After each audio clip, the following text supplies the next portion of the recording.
This is the St. Joseph Chapel, or the statue rather, that used to be in the other chapel. It's the only statue we have here from the old chapel. Everything else was brought in new.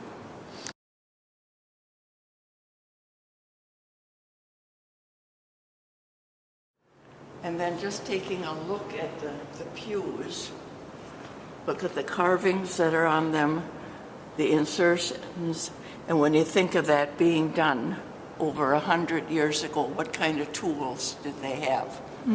But it always goes back to Mother saying, nothing is too good for God.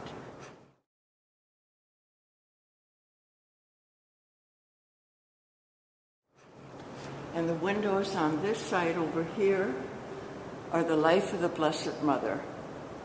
So it starts out with Mary up in heaven, Mary as a little girl, and Mary, the angel Gabriel coming to Mary to tell her she's to be the mother of God. And then over on this side, we have the life of Jesus. Going to Egypt when he's 12 years old in the temple.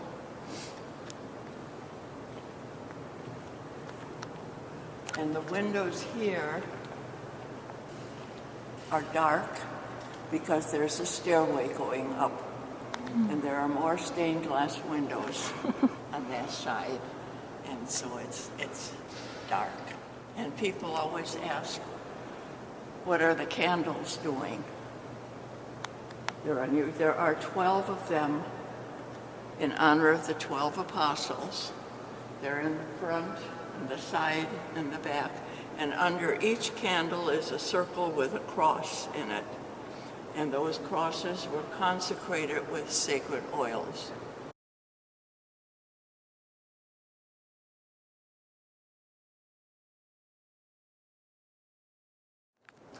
And then we'll move up a little closer. We'll talk more about that later. But looking at the floor here, years ago, before Vatican II, before your time, the communion rail used to go from that pillar straight across to that pillar over there. And the pews went up to about here. And they went all the way up here. And then we still had enough room when we made vows that we could prostrate on the floor to make our vows.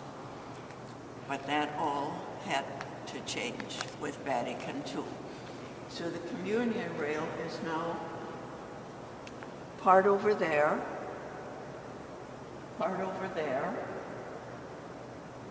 and the other part under the new altar. And these three pews up here are narrowed so that when we have a funeral, we can put the coffin in that part. So the coffin will be there. All right, then we will look at the confessionals over here. Look at the windows above. All have some healing that Jesus does. And that's the sign of course, what goes on in the confessional. The only one we're still using now is this one here. Years ago, when we were 100 living here and went to confession every week, they were used weekly and we knelt in them. Now this one in here, you can go inside and sit. And then over here, take a look, here again, the healing that Jesus, take a look at the confessionals, and when you think about the carvings that are on there, and those being done 100 years ago, what that all took, what kind of tools did they have? And then the circle above with the carving, again, some healing that is done by Jesus. And then up here, but inside in that little part is a sliver from the cross on which Jesus suffered and died.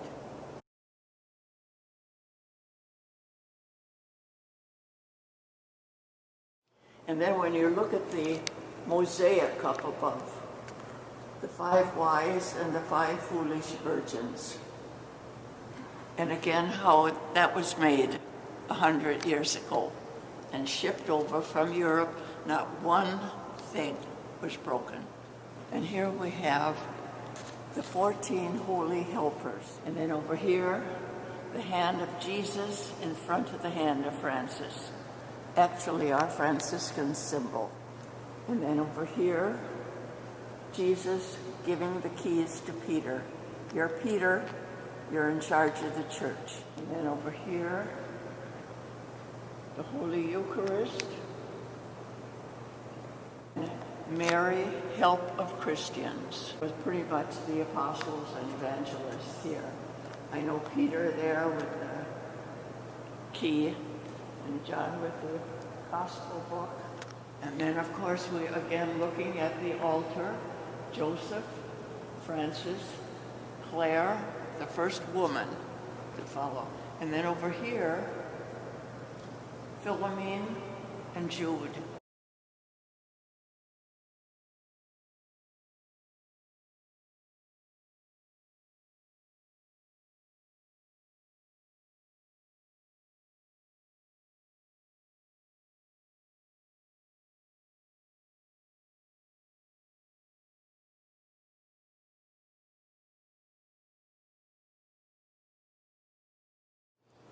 And then, of course, when you look at the lights up there, you see the two lions. And people say, what are those lions doing up there?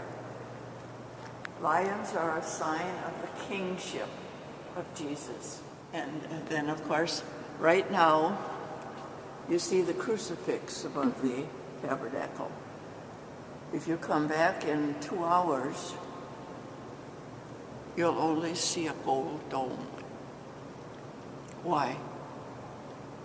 Because that crucifix is on a Lazy Susan. Mm-hmm. Right behind it now is the monstrance with the Blessed Sacrament for benediction. And those windows are open. There's no glass on them because the priest said Mass here, and we had adoration going on in the Adoration chapel. So the sisters that were there went to Mass back there, but they could hear it through the open windows. And this, again, you can see the Last Supper.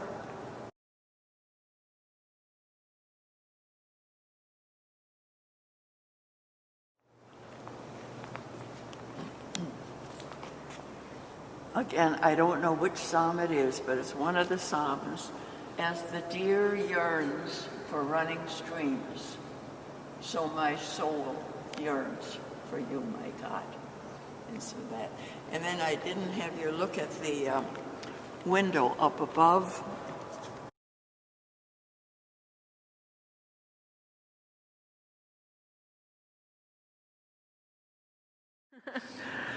Okay, then we'll go in here. This is the priest's sacristy, where the priest gets ready for Mass.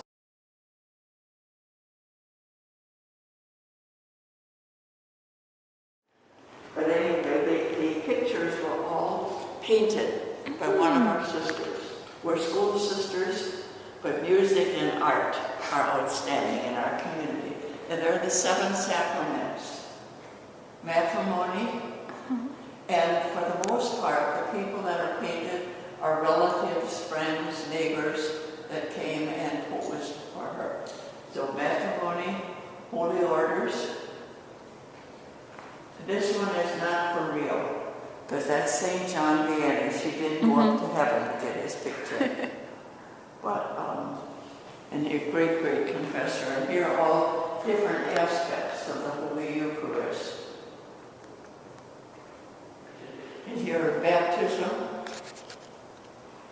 confirmation, holy extreme unction. And the sister holding her crucifix here, that's Sister Viola. She was my postulant mistress when I came to the convent. Wow. And the priest in the background there with the dark hair, balding head, that's Father Klink. He was chaplain here when I first came. That's over 50 years ago. Okay, we'll go to the Adoration Chapel. Now, the Blessed Sacrament is exposed, so I'm not going to be able to talk in there, and I think you'll understand, but I'll just talk a little bit right now about the picture up above. You'll see the Blessed Sacrament exposed, and a lot of Franciscans, St. Francis and St. Clare and other Franciscans.